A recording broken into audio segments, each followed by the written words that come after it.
VYL vote. I'm a little bit fired up because last night we had the Placentia Yorba Linda Unified School District school board meeting. It was a little bit early, and it started early at 6 o'clock. I did broadcast most of the meeting last night. And I just want to start a little bit with the chief of Placentia was there, and the chief for the Yorba Linda. Well, it's the sheriff's department that covers Yorba Linda, but they call him the chief of the Yorba Linda area police officers, the sheriff deputies that patrol the area of Yorba Linda, and both were very good at speaking about what it is that things that the parents need to know about responses to active shooter calls, to some of the other things in relationship to SROs and encouraging their police officers to stop by the schools and that kind of stuff. I thought they did a good job. And when I had originally signed up to speak last night, I was going to, of course, speak about some other issues that are super important at our school that are simply taken away from the education of our kids, a normal education of reading, writing, counting, and thinking. But with the Orange County sheriff that spoke and the chief of police of Placentia, I thought it was really important last night that I kind of let the parents know, and the school district and the school board know what kind of law enforcement that we have that will be responding to the schools, that will be patrolling the area around those schools and visiting their schools. And as an Anaheim police officer, I went through the Orange County Sheriff's Academy. I would then eventually become an instructor at the Orange County Sheriff's Academy. But my business, essentially for the last 35 years, has been training officers in regard to active shooter calls, tactical responses, use of canine in relationship to any kind of violent calls and that type of thing. Sometimes we call it, oh shoot, I don't even know what I called it. We call it sustained confrontation. Sorry. A sustained confrontation is one where you're fighting for your life for a long period of time. And so in doing that of 35 years, I've done it all over North America, South America, and Europe. And then I also testify in court cases regarding police officers and their use of force on many of these calls. That was a foundation I wanted to lay, because what I wanted to tell the audience that was there is that, number one, I've never had any case where an officer might be believed to use some type of inappropriate force or made a bad call. And I get a lot of cases, well over 1,000 cases I've been asked to look at over the last couple decades. And I've testified in hundreds of cases in both federal court and state court. I have never had a case involving an Orange County agency, and in particular, any agency that has officers that have gone through the Orange County Sheriff's Academy or the Golden West Police Academy, which are both in Orange County. And I think that speaks volume in regard to the training that our officers get and the professionalism of the officers that are hired. And that speaks to a couple things. Number one, the hiring process, I think, is above and beyond many police departments throughout the United States. In Orange County, the requirements to be an officer on any of the cities within Orange County, and that includes the Orange County Sheriff's Department. And much of the things that I either was taught at the Orange County Sheriff's Academy or learned and then passed on to the recruits at the Orange County Sheriff's Academy when I was instructor, I have used throughout the world to train others. And so I just wanted everybody to know that, there's nothing better than having the best of the best being the police officers that are patrolling your towns and handling the type of calls that may occur at a school, in particular an active shooter, which is every parent's fear. But I believe the officers that are in, of course, Anaheim, Placentia, Brea, Yorba Linda with the Orange County Sheriff's Department, and Fullerton are top-notch police officers. Does every police department have their own problems? Absolutely, because they involve human beings. And you, on occasion, will have a sour apple in the mix. But overall, I can tell you that we have some of the best men and women in uniform in this area of Orange County. So super important. I think I wanted to share that again. What happens in a school board meeting is that you have limited time. And so I have a minute and a half to get everything out. And of course, you go, as you begin talking and you see that you're already down 30 seconds, then begin to talk fast, and I end up skipping over some things. So I hope that came out clearer than I think last night did. I'm not sure how it came out, but I just want to make sure that that was clear.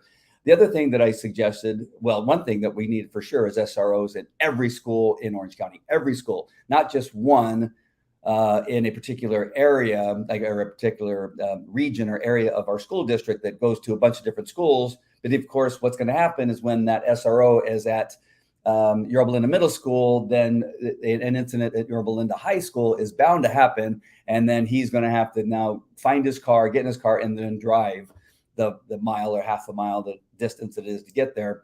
And so, we are a very well off area, and I know resources are short in a lot of other areas, but the safety of the kids is extremely important. And each school, when in session, when you include all the teachers and the administration, all the students, and the additional personnel that are there, the janitors, that kind of stuff, you essentially at every school have a little city.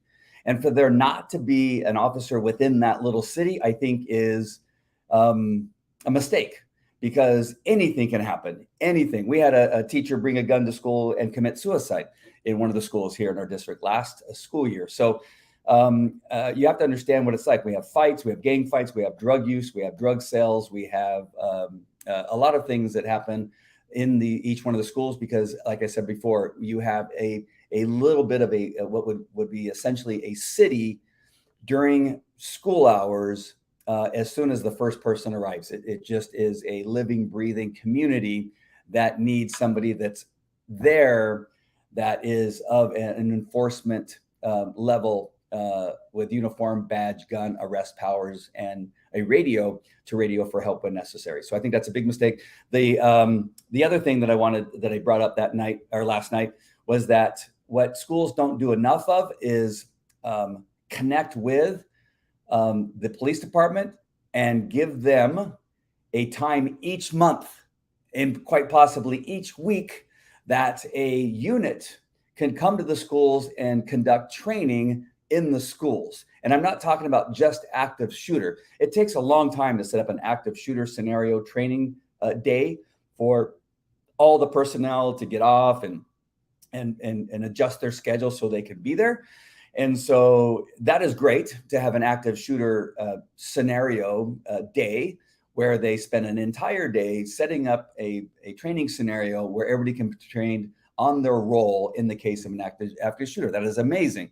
But in addition to that, police departments are always, especially the K-9 unit, the SWAT teams, the hostage negotiators, the sniper unit, the equestrian units, if you have one, Anaheim does, they all have a need for training in realistic places.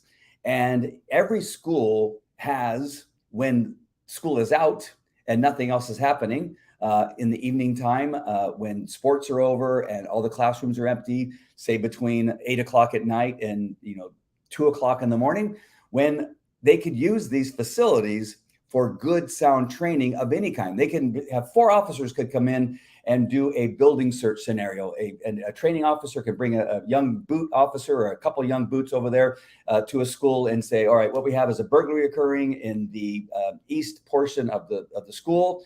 I want you to handle it. And they'll drive their units to their, whatever spot is the designated location to park their vehicles, or they'll say, hey, how would you approach this with your vehicle? What would you do? Where would you park?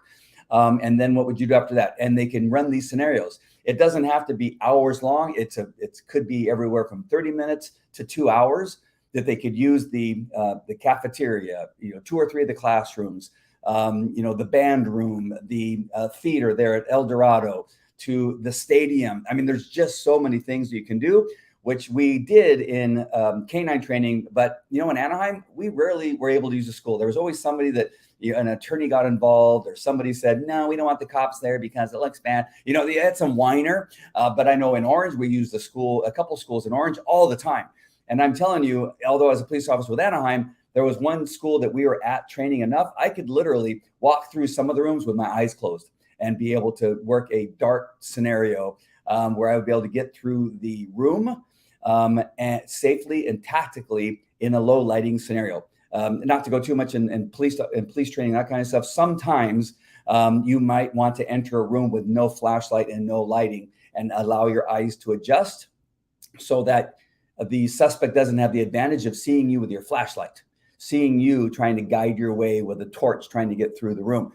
There is some good sound training on that kind of thing. And these classrooms, these schools are amazing training sites if you just let the police department know or give them a key and say, here's the key to the gate, here's the key to the skeleton key to the buildings, and allow this kind of thing to happen, because it will come in handy when you do have an active shooter or some type of scenario where you have officers that are coming in and they know the school like the back of their hand. Why? Because they've trained there for 4 or 5 nights in a row, or every month they go there and do some type of training, some car stop scenarios, and it would just be. I don't know why more schools don't do it. I don't know what the heck was wrong with Anaheim at the time. You almost had to have one of the police officers who was married to the principal or something like that. And that's how we were able to get some of these schools. I think actually that was the case in Orange, something that I'm remembering like that. But I don't know why school administration makes it difficult for police departments to come and use the schools. They should. The helicopter can land in the field. We did that a few times where we'd put the canine in the helicopter. We would land the dog in the field, the football field of the stadium, and then we would bring the dog out and use them in some type of scenario. The uses of a school for training for police officers is immense and large. And so sorry to go on a rant there, but it really was something I want to talk about. But again, I only had a minute and a half and I couldn't get it all out. And when I hurry, it gets all jumbled and I can't get as much information out as I want. Let's see. We got Hannah. Hannah says, opt out today. I have to look at that. Hannah, I appreciate that. Let me, at some point during the show, I'll try to bring up optouttoday.com. I'm guessing that's opt out to school or public school, maybe a school choice type of thing. Steph Bazier, it was the assistant principal, which is worse. I'm not sure. I missed something. Hannah says, alternatives are the Christian Educators Association, American Association of Educators, about $16 a month for liability insurance and on an attorney at the disposal in quick response time, zero wokeness included. I'm guessing she has a really good bit of information. Teachers can opt out of the union. Thank you. I knew, Hannah, you had a good point there. And yes, I will be talking about that next. And so just in relationship to the police officers and the training, that kind of stuff, just really think about it. If you know any of the principals, vice principals, district superintendents that would have influence on, hey, reach out to the police departments, let them know these schools are available. All of them are available. Use them, and it would be a great resource for the police department. I promise you, we've always we look for buildings to train at, and schools are amazing. All right, now to what Hannah's bringing up, and what the title of my show tonight is Teachers and Teachers Union, and what a bunch of nonsense that's going on there in regard to the unions. We got to really get APLE, APLE, out of our schools. They are a menace to the teachers. If they can find another resource, if what Hannah is putting on here, which is, I'm gonna put it up now because I think I have an idea what it's about. But Hannah has a website here. You might want to go there, give it a shot, and look at. Let me type it up here, and just you gotta excuse me. I wasn't planning this, and so you're gonna have to allow me to type opt out today. Opt out today. .com, and let me I obviously typed it in up. Forgot the T. That's why I don't do this stuff while I'm out, because I don't know how to type. What else did I miss there? Opt. Oh my gosh, I cannot type. Here we go. I think I found it. Come on, baby. Give me what I need. How can one person put so many wrong words? Okay, there we go. Public employees are finally free to make their own decisions about union membership. For decades, government workers in many states could be fired for refusing to financially support labor unions. All right, that's a good website. I like this idea. I don't know that much about it, so I can't completely tell you that it's a great resource, but it doesn't hurt to put it in there just in case, because we're broadcasting on several different platforms. I'm going to put it in the chat. So if you're watching on Facebook, YouTube, Twitter, or Twitch, or Rumble, you should be able to see it. Not Twitch, Facebook, YouTube, Twitter, or Rumble. You should see the URL I put on there. Go there, make your own choices. I haven't gone through it enough, so I don't know that much about it, but it's in there for you to peruse. I opted out over a year ago, says Hannah. Takes 5 minutes to do, and you can sign up for one of the other associations instantly online. Wow, that sounds fantastic. I'm going to have to definitely look more into that. Thank you, Hannah, for sharing that. But my brain was swimming today with so much nonsense. I'm going to share a couple of videos, a couple of clips from last night's meeting, and you know, something my wife will tell you that I have an aversive reaction to whiners. Now, some people may say that I come on here and whine about the Placentia Yorba Linda Unified School District. I'm not whining. I'm fighting against the tyrants. That is completely different. It's not whining. It is fighting against what is morally wrong and right when it comes to our kids. That's not whining. Whining is a teacher standing up at the podium whining about how hard her job is to a room full of people who have jobs that are equally, if not more difficult than hers. Do not take a job. Listen to me. Do not take a job if you can't hack it. If you want to be a teacher, you know what it calls for. You've heard people will tell you that it's challenging, that depending on the school, you're a teacher. Listen to me. You're a teacher at Placentia Yorba Linda Unified School District, and you're whining about how difficult your job is. Go try being a teacher in South Central LA. Try being a teacher in Baltimore. Try being a teacher in Chicago. They may whine over there. I haven't heard them whine, but they may whine about, it's so hard. I get shot at every day.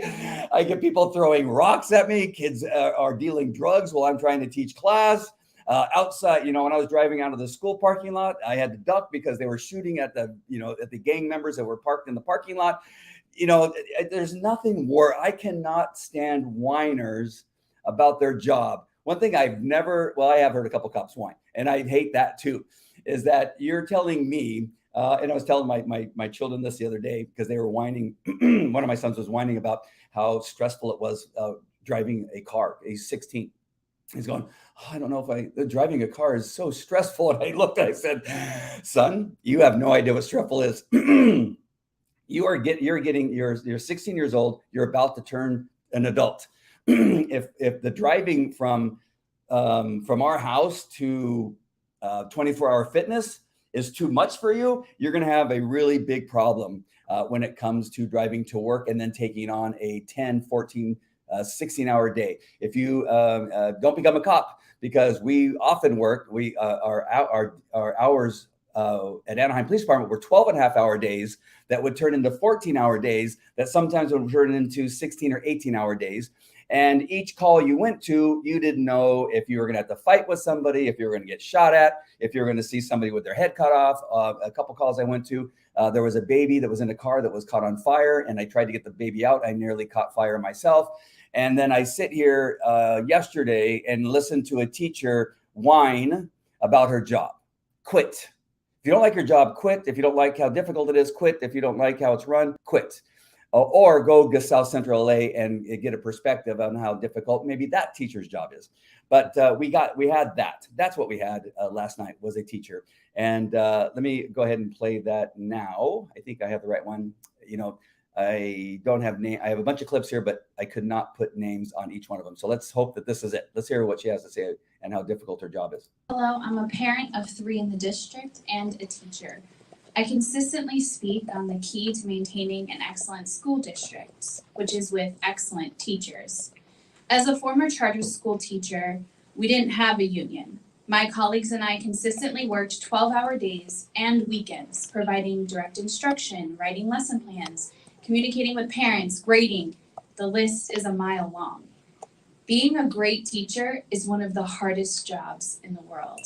It is emotionally, physically, mentally, and financially draining. In my teaching career, I've had the pleasure to work with some of our nation's most dedicated and talented teachers, people I would trust with my own children. And most of those teachers, including myself, have left the traditional classroom. There is a teacher shortage in this country, which is something we should all be concerned about. But let me be clear, there isn't a shortage of people who love to teach kids. There's a shortage of people who can pour every part of themselves into their students, only to be disrespected and unsupported for a pay that is laughable. What is this board doing to support our teachers? If a program or resource is on the chopping block, what are we doing to replace it? We need to trust our teachers to know what resources, what professional development, whatever it is that they need for our students. Thank you. So I'm going to start from the back, I think, and then kind of jump around the middle to the front, at the beginning of her speech. And in the beginning, what are the school board doing? Well, there's 2 school board members who are trying to bring education back to our schools. That's what the school board is doing. You have 3 other school board members, 2.5 actually, who are fighting against education in our schools. All they want is indoctrination. They want masks on the kids. They want it. They are all for. They were all for the shutdown of the schools and not opening them back up when we wanted them open back up. And so, don't give me any of this nonsense that the school board is not trying to do something for the students and the teachers. We want to bring back, I'm not part of the school board, but the 2 school board members that I support are trying to bring education back to the school and stop all the other nonsense that has no business being in our school. That is what the school board is doing. Number 2, she said something about how they had a teacher's shortage. Well, they have a teacher shortage in California, in New York, in San Francisco, in Sacramento, in all of these places where they are not allowing good teachers to do the job of teaching because they are being surrounded by woke teachers who are trying to do everything again but teach students.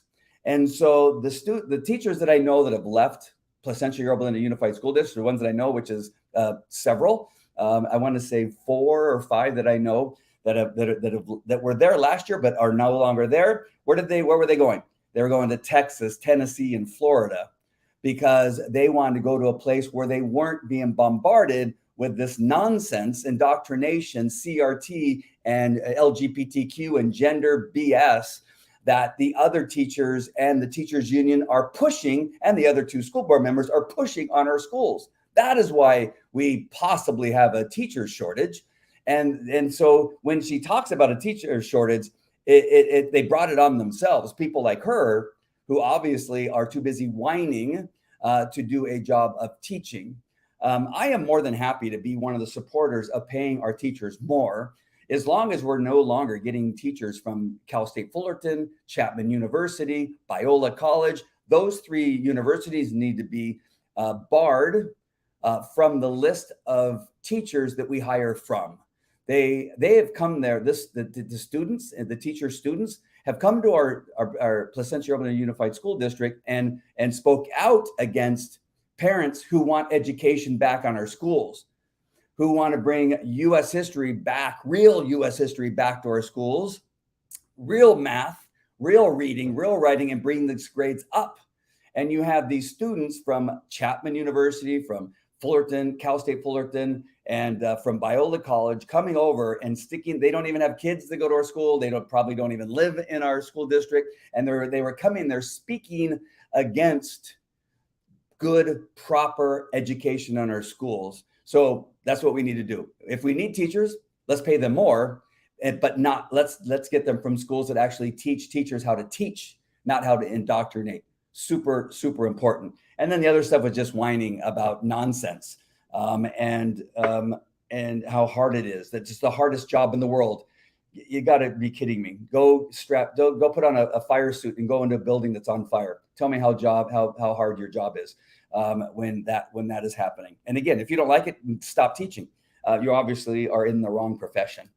Hannah says social justice is infused in every lesson in Benchmark as of this year. I was told by my curriculum coach at the school in my district. Absolutely.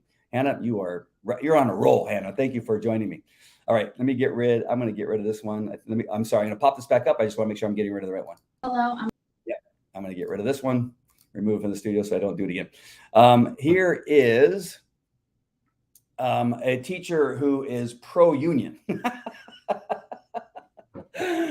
So you know where she stands. All right. So here is a teacher that comes on and talks about being pro-union. I'm going to have a little bit to say about what she says in after we're done. I'm pretty sure this is her.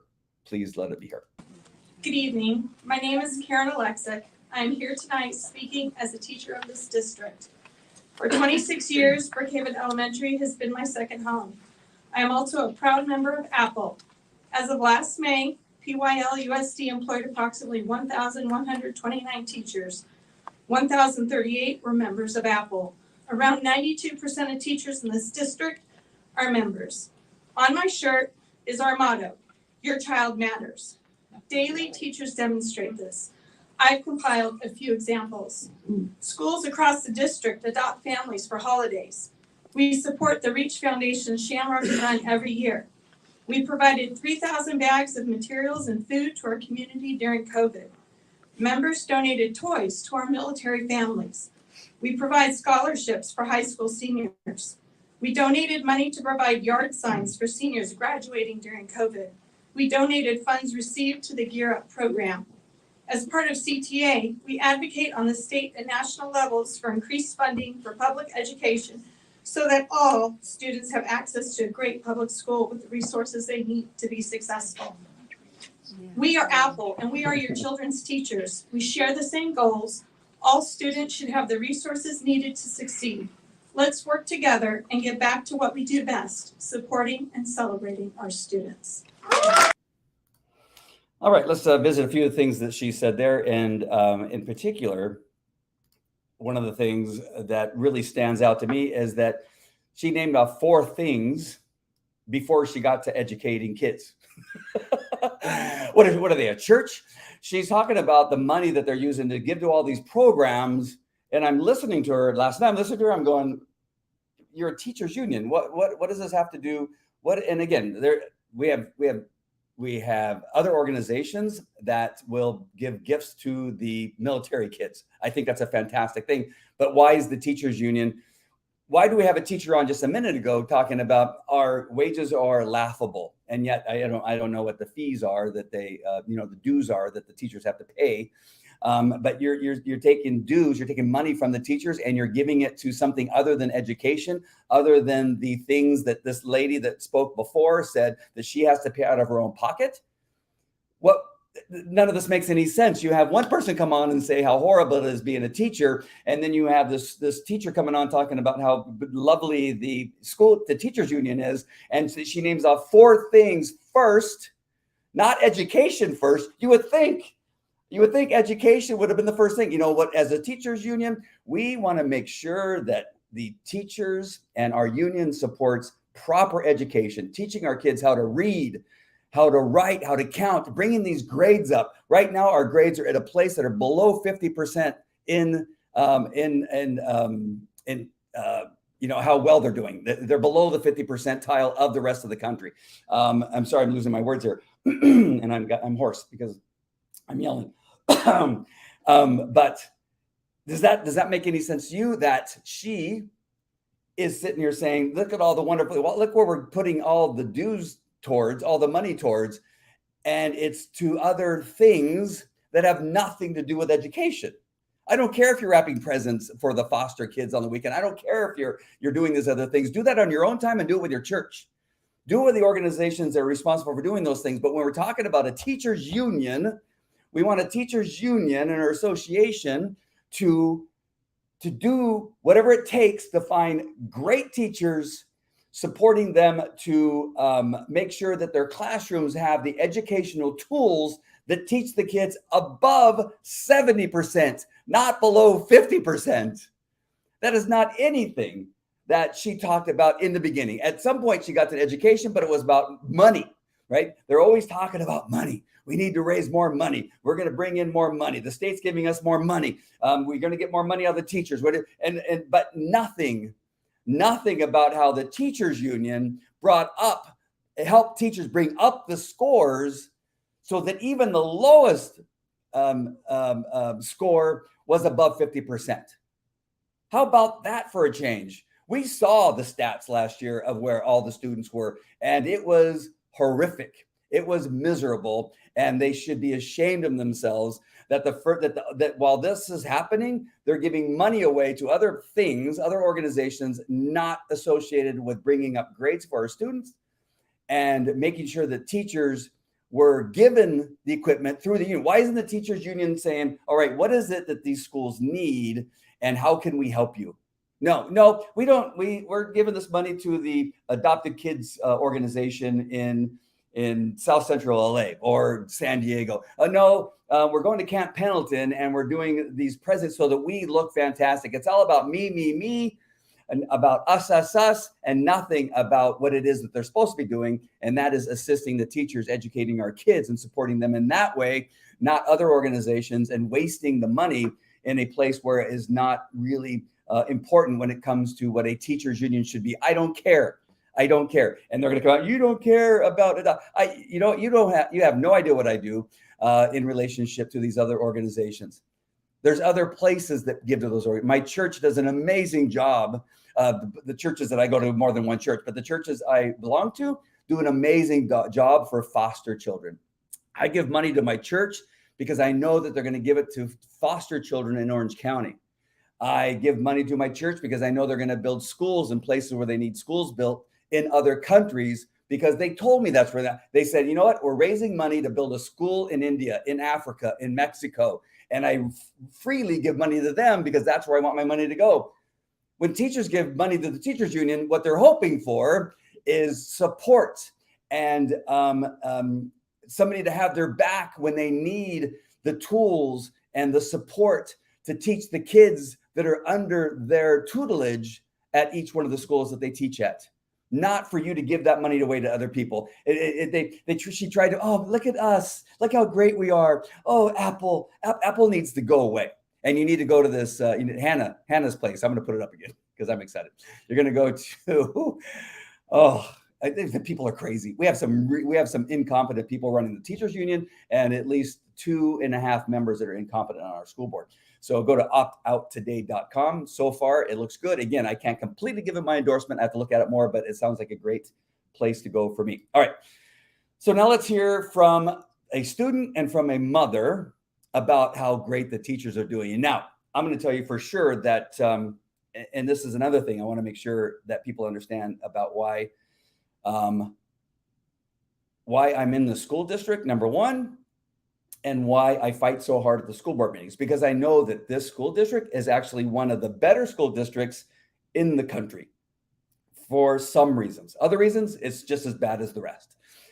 And it's getting worse. And if we continue to be silent as parents, it will go down and down and down, and it will be no better than Baltimore, Chicago, LA, Seattle, and Portland. It will be worse than any of those if we don't stay involved. But at the time that I moved, that my children became, so I was going through a divorce. My children being homeschooled, it wasn't going well, and so I sued their mother to get the kids into a public school. I looked at every school around where I could possibly live here in Orange County, and because at the time I had a business in Yorba Linda, and I wanted to stay close if possible. I'm telling you, if the schools weren't as good as I thought they were, I would have left and gone somewhere else. But Placentia Yorba Linda Unified School District at the time showed to be one of the best schools within the country. And so I fought to get my kids in the school. It wasn't 2 years later that the pandemic came, and then I found out what was wrong with our schools. And so I'm going to tell you that I know for sure that a large majority, a high percentage of the teachers that are in our school are fantastic, are amazing, are very good teachers to fantastic teachers, from very good teachers to fantastic teachers. The problem is we have way too many who are woke and pushing gender issues. We have coaches that are pushing gender issues and LGBTQ stuff, and CRT, teaching kids to hate cops, to hate their parents. We have assistant coaches. We have librarians, was the other one I'm going to tell you. Librarians that are pushing LGBTQ books into the library and really turning our libraries into sexual locations for students to find books that they shouldn't be looking at, that actually they should be arrested for sex abuse or sex trafficking, in the sense that they're filling our kids with smut in our schools. That is the problem. And then it's growing, and it's been an increasing problem over the years as I've learned and researched and began to talking to people. And it's a minority, but it's enough of that is causing us grief and problems that we need to get out from under. And this is the problem. And the school union supports the minority. The school union doesn't support the majority. And this is why you see teachers leaving. They're not leaving because of everything that one lady said, that the teacher said that was all nonsense. They're leaving because teachers that are good and great, the teachers that left are fantastic, and they're going to other places where they can actually teach and not be worried about gender, LGBTQ, CRT, all the other things that are being pushed on them through the state of California. Yes, the state education, and the teachers unions nationally and locally. And so we need to make sure that stops. So, sorry, I went on a little bit of a rant there. Let me see. I had a comment here. Hannah says they want support from the union, but if they are a bad teacher, the union will protect them over the child. Absolutely, 100%, Hannah. All right, I'm going to bring you a student. Let's hear what a student has to say about this iReady nonsense that is going on. Now, they gave a presentation how they use iReady with teachers actually teaching. What a concept. It's too late for iReady. They're trying to save iReady by putting some program in there where it gets used alongside with some teaching.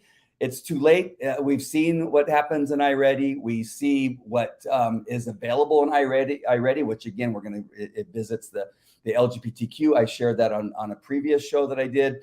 And the gender issues and some of the cartoons are inappropriate that are in iReady. It's too late. iReady is done. It needs to be voted out. Get rid of it. Even though they gave a presentation that made it look like when you use it with teaching, with a teacher, which is in some cases, I think it's pretty rare. It's too late. You need to get rid of it and do something else. I didn't have iReady when I was in school. And just this one thought, one more thing, and I'm going to get to the video, is that, you know what? We had, in the time where we did not have these online programs, I'm speaking to iReady, but there's like 5 others that I used to know the name of them. Now I can't remember any of them, that they are using online teaching in the classroom where there is a human teacher in there. And they often have assistants, or they have volunteer parents who can come in, and they're putting them online to be taught by a robot, essentially, pre-recorded programming. But when you look back, why do we need that? Steve Jobs came out of the public school system. I don't like the guy, but Bill Gates came out of the public school system. If you want to go to another person that is a corrupt, horrible human being, but seemingly very smart, Barack Obama came out of the public school system. Donald Trump probably didn't come out of the public school system, but we can look at all the people that have invented things, created all the things that we're using. All the stuff I'm using here in my broadcast studio probably came from somebody that was taught at a time in the 80s and early 90s where this was not as prevalent. Why do we need it? We don't need it. You can see that we have nothing but people that just simply want to be online superstars, and something's wrong, something's broken. Get back to teaching from a human being to a human being. No longer do we need any of these online training programs. All right, so what is one of the problems here? This student's going to tell you what one of the problems is. You may have to turn your volume up a little bit and then turn it back down, because when I come back on, I'm probably going to blow your ears off. But listen to the student, what he has to say. He looks like he might be middle school or 6th grade. I'm not sure. He may even mention it in his speech. So listen what he has to say. Hi, my name is Carly Rizal, and I would ask you guys to vote no on iReady because I feel it's not challenging and it feels like busy work, so our teacher doesn't have to teach us. And it's very automated, isolating, and boring. And there's no class participation, or teacher interaction.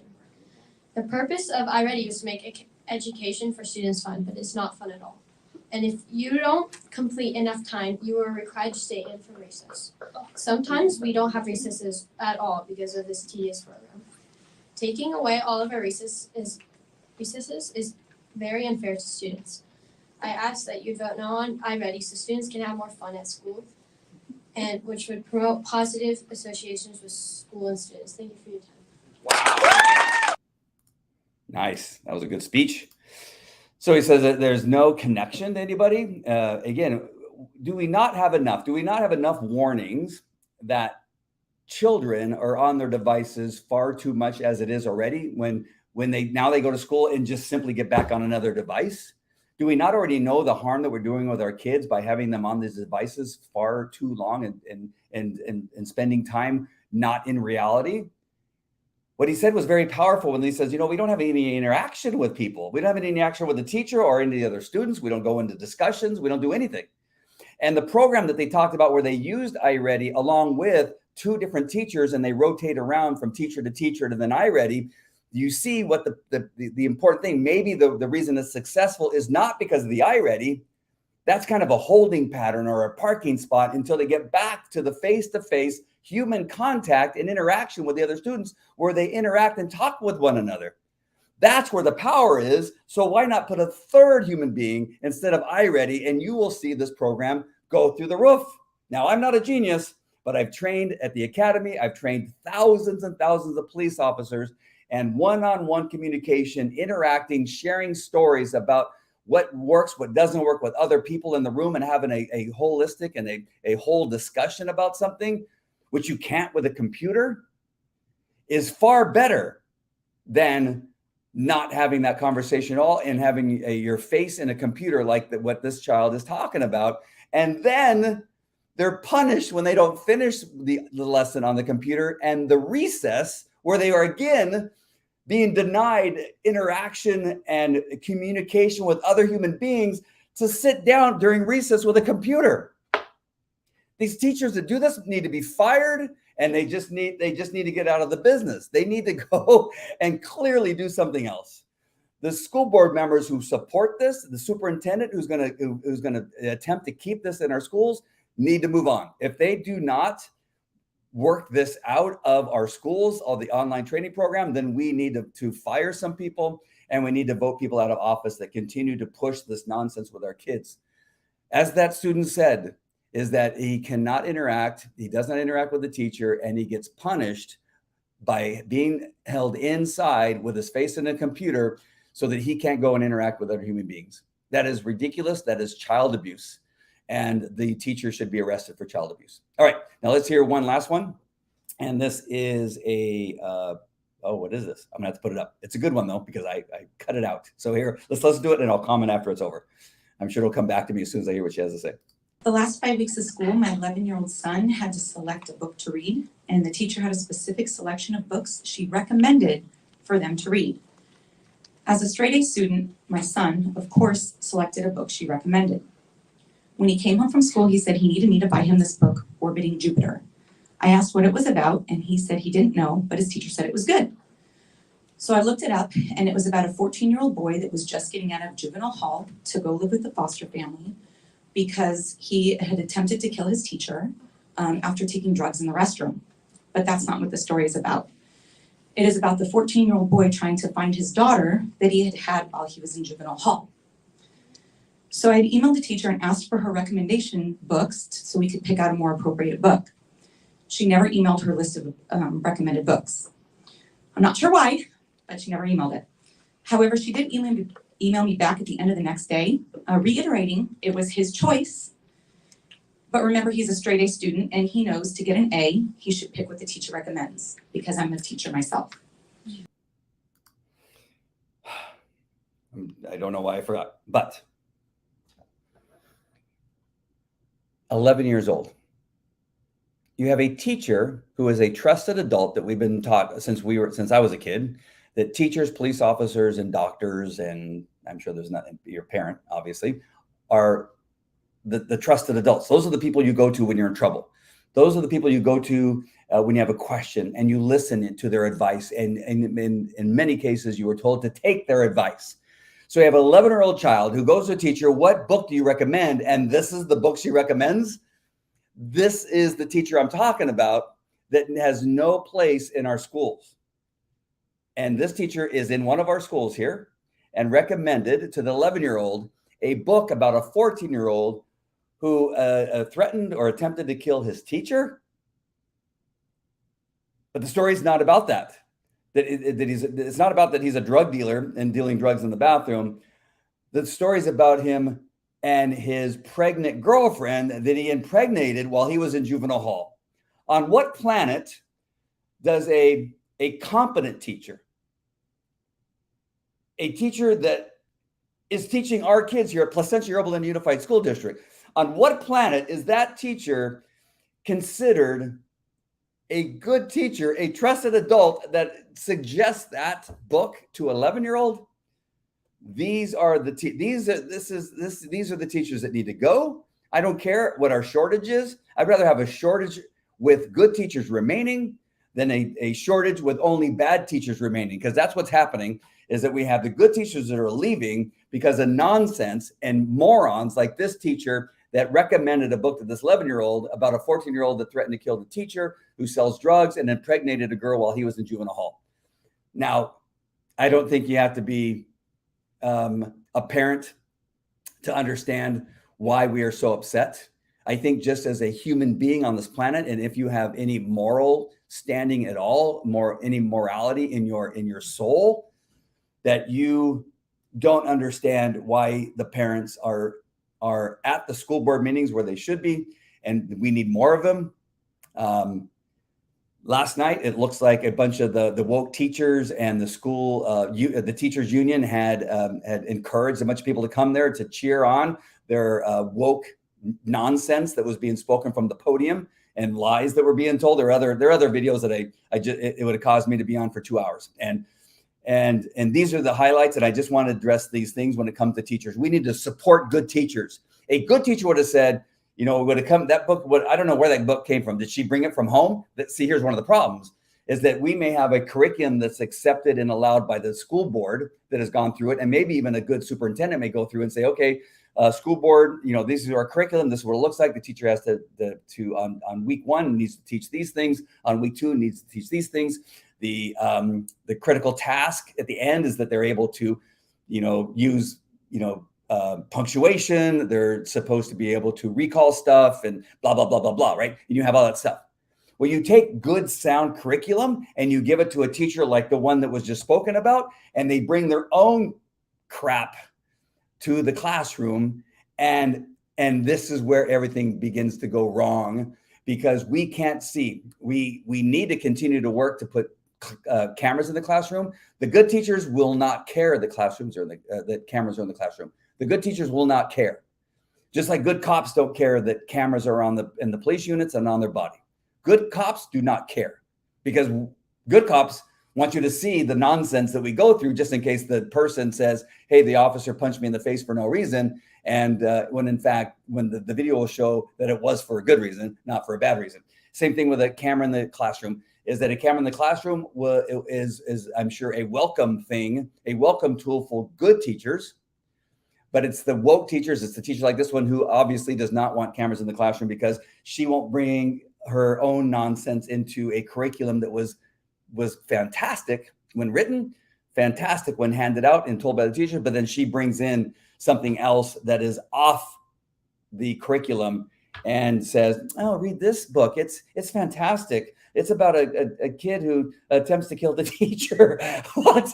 Oh, you got to be kidding me. I mean, you take any one of those items, any one of those things that were spoken about, and it's bad, right? Just having the storyline where the book's about a kid who tried to kill his teacher. Okay, no, that book goes over there. It's a book about a kid who sells drugs in the bathroom, to an 11-year-old I'm talking. And you go, no, that's not appropriate. Well, I have this other book. It's about a student who goes to juvenile hall and has sex. No, But in this one book, you had killing a teacher, selling drugs, impregnating somebody, and juvenile hall. And that's a hat trick of no's and needs to be out. All right. So one last thing I'm going to put on here. Hannah's really pushing this optouttoday.com. Are you affiliated with them somehow, or you just think that it's fantastic? Let me know. Maybe you can private message me, tell me a little bit more about it. Maybe we can talk, and maybe I can interview you if you know anything more about it. But Hannah says you'll fill out your name, address, phone number. It automatically generates an opt-out letter. You print 2 copies, mail one to the main CTA office address on the letter, and one of your local APLE office. Use certified mail. Next pay period, you will no longer have dues taken out. Done. We need to put it on blast. Take money away from the corrupt union so it weakens and can no longer support the bad teachers as effectively.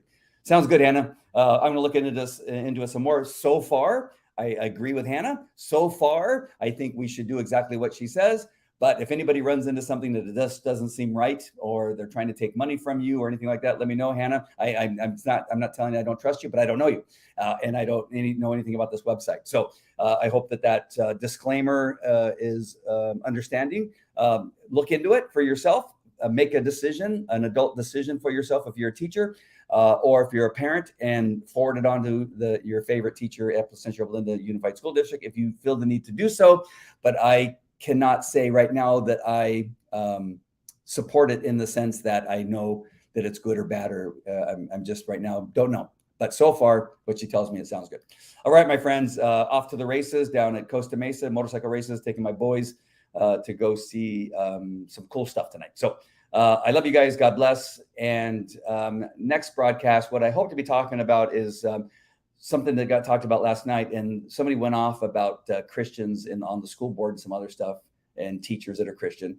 And again, it was nonsense, and I'll touch on the subject. I've talked about it several times before, but I think that's one of the next, if it's not the next one, it'll be one of the next ones that we talk about. All right, my friends, we'll be talking later. Go out and vote on November 2022. Be prepared. Know who you're voting for. All right, my friends, take care. We'll talk to you later. Bye.